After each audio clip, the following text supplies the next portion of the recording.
When you listen to an ACC candidate's coaching session, what's the first thing you notice?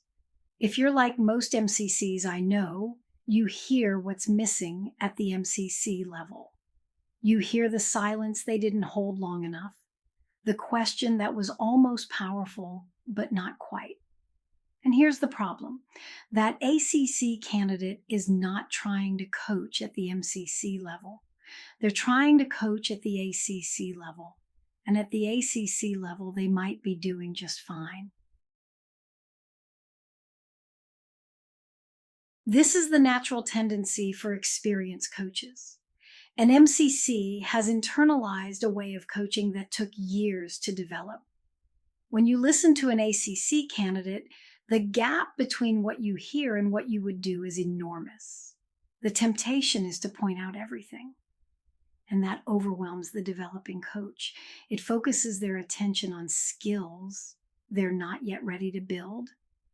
It can actually slow development rather than accelerate it. The minimum skills requirements define what good enough looks like at each level. That's the benchmark, not your coaching standard, not the standard you've been refining for the past decade, the MSR for their credential level. The MCS handbook is direct about this. Providing feedback at an MCC level would not be appropriate if your mentor coaching client is working to achieve coaching competence at an ACC level. Think about what that means in practice. The same observed behavior can be a strength at one level and a development area at another. A competent ACC question might be insufficient for PCC, but telling an ACC candidate it's insufficient confuses their development. They start chasing a standard they're not meant to reach yet. There's a concept from the Bias Awareness Guide worth naming here: stringency bias. An MC who consistently evaluates at their own level rather than the credential level the client is pursuing is exhibiting stringency bias. And here's the reframe. Calibration is not leniency. It's accuracy. You're not lowering the bar. You're measuring against the right bar.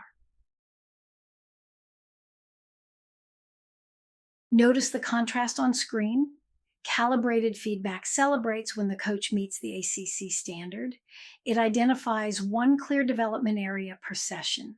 It's paced to learning readiness.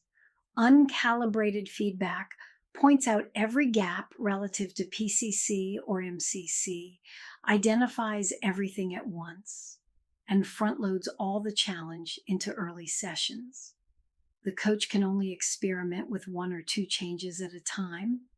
That connects back to the Kolb cycle. You cannot dump all the feedback at once because the active experimentation phase only has room for focused practice. Giving 5 areas of feedback means 4 of them get lost.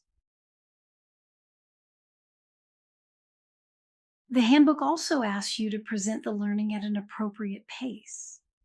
Find a balance between stretching them to learn without overwhelming them with unrealistic expectations. And readiness is not just about skill level, it's about the person and the moment. Consider their personality and sensitivity level when providing feedback. Some mentor coaching clients may require a more sensitive approach than others. This is not about being soft, it's about being effective. A coach who shuts down after feedback does not learn from it. You've delivered the feedback, but you haven't created the conditions for it to land. The feedback that creates change is the feedback the coach is ready to receive.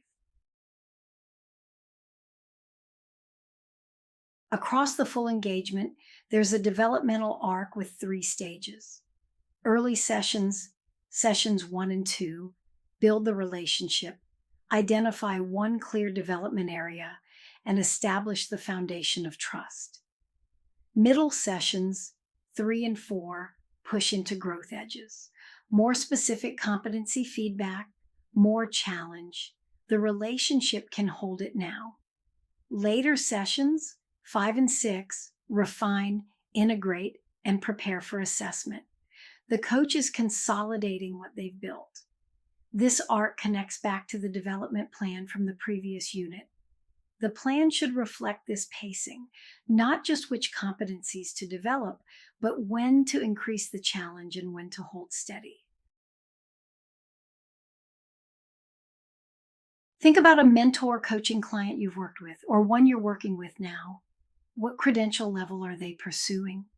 Now ask yourself honestly, have you ever given them feedback that was really about a higher level than what they need?